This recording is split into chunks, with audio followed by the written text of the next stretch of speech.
Chers amis, bonjour. Je salue tous mes abonnés dans le monde entier, tous mes suiveurs. J'admire et je vous remercie de vos commentaires. Au revoir. Non, à tout de suite. Dans la description des vidéos, je mets beaucoup de notions encore, plus parfois que la vidéo, avec des liens. Prenez un peu de temps pour les lire et vous enrichir. À tout de suite. Bonjour chers amis, nous allons démarrer une vidéo pendant que la charmante patiente âgée de 29 ans est en train de faire du vélo. Vous l'entendez? Le cas de cette patiente est passionnante. Tout d'abord, elle me décrit des battements, tac, tac, tac. Et en fait, il s'agit d'extrasystoles. Alors les extrasystoles, attention, il y en a qui les sentent d'une façon différente. Il y en a qui sentent le battement, très fort, et il y en a qui sentent la pause qui suit les battements. Alors cela dépend de la personnalité de chacun. Ceux qui ressentent la pause, eh ben, sont plutôt anxieux, ils ont peur de la mort parce qu'ils ont l'impression que le cœur s'arrête. Et ceux qui sentent vraiment le battement très fort, c'est la volonté, le stress, l'envie d'arriver à tout prix. Alors, n'oubliez pas ce schéma très important pour expliquer les extrasystoles, les palpitations, les tachycardies sur un cœur sain. Je dis bien sur un cœur sain. Voyez la répartition tripartite de l'être humain selon la philosophie humaniste. Nous avons ici le pôle rythmique au milieu. Là, le pôle rythmique, vous trouvez ces schémas dans d'autres vidéos que j'ai faites. J'en ai fait des dizaines sur ce sujet-là. Ici, c'est le pôle métabolique, ce qu'on mange, et ici, c'est le pôle neurosensoriel. Et le cœur et le poumon, ici, ont pour rôle d'équilibrer les énergies entre les deux pôles. D'accord? Voilà. Dans la journée, on contrôle tout par le cerveau. Dans la nuit, le cerveau s'endort et le métabolisme commence à travailler pour assimiler tout ce qu'on a mangé dans la journée. C'est pour ça qu'il ne faut pas manger trop le soir pour bien dormir, pour que le cerveau se repose.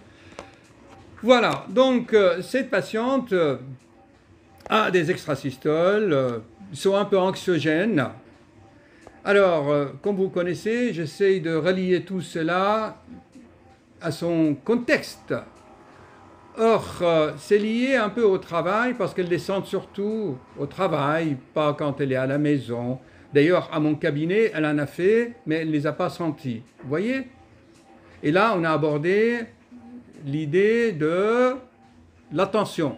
Quand tu fais attention à quelque chose, quand tu es stressé, ta concentration augmente et tu ressens plus les choses d'une façon amplifiée. Alors que chez moi, elle était avec sa mère, elle est gâtée, on est dans une ambiance détendue, elle ne les a pas sentis, alors que moi, j'en ai vu à l'électrocardiogramme. Bien. Ensuite, j'ai essayé de relier ces extrasystoles à son travail. Elle travaille comme agent de certification. Elle donne une label, elle doit vérifier, elle doit tamponner. Or, souvenez-vous, chers amis, que ici, dans le pôle, au milieu, dans le pôle rythmique, eh ben, le cœur-poumon essaye de tamponner, de donner, de valider ce qui se passe dans le pôle neurosensoriel et ce qui se passe dans le pôle métabolique. Donc, quand le cœur, le système rythmique ne tamponne pas, hop, vous voyez, donc il y a une analogie avec son travail. Bon, allez, on va raccourcir la vidéo parce que la maman s'inquiète. Écoutez, cette patiente, c'est simple, elle fait des extrasystoles parce qu'elle a le pôle métabolique qui est un peu augmenté, elle a un surpoids, elle prend la pilule en plus et ça la fait un peu grossir. Alors, je donne une petite astuce aux jeunes filles, si vous voulez avoir des beaux seins pour votre chérie, eh bien, il faut que les hormones féminines aillent sur les seins. Mais si vous avez 10 kg ou 15 kg en trop, les hormones vont aller dans les graisses abdominales, ils ne vont plus aller dans les seins. On trouve rarement une obèse avec des gros seins. Sauf, il y a des exceptions bien sûr. Mais les mannequins en général sont maigres, ils ont des gros seins. Bien, alors on a dit qu'est-ce qu'il faut faire pour augmenter le volume des seins? Parfois, il faut diminuer un peu les graisses par le sport, manger moins, bouger plus. Qu'est-ce qu'on peut dire dans cette vidéo encore? La douzième paragraphe, c'était quoi? Respiration. Voilà. Donc, j'ai démontré à la patiente que grâce à ce pôle respiratoire au milieu, on peut contrôler le cœur. Donc, le rythme cardiaque se contrôle par le rythme respiratoire. Comme vous voyez, chers amis, là, la fréquence est normale. Tout est normal.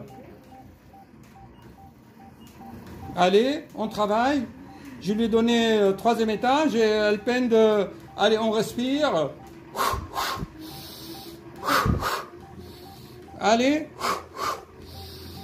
Pensez à votre respiration. Mettez en pratique ce qu'on a dit. C'est le souffle qui régule le rythme cardiaque. C'est le rythme respiratoire qui régule le rythme cardiaque.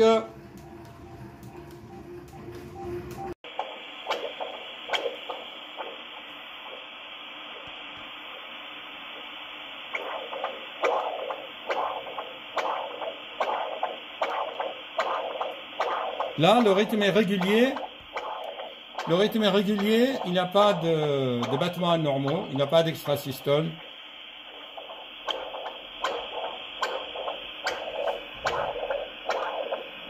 Voilà, on va se contenter par ça. Bon, allez, tout va s'arranger. Merci.